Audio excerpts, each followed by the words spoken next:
If you could remove one annoying myth from board culture with the magic eraser, what would you erase? That's an interesting question. I think I would erase the chair who thinks that the others are just there as puppets, Ooh. because Mm, that's a harsh thing to mm, say.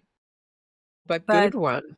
Mm. I found that in a few cases where you have a chair who has been a chair usually for a while, and or they sit as chairs with multiple companies, and they think they know it all.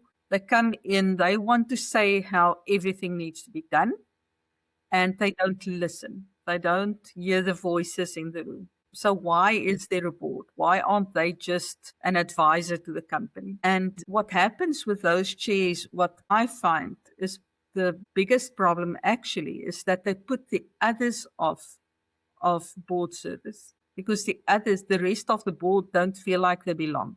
They don't feel like they can actually bring value to the team.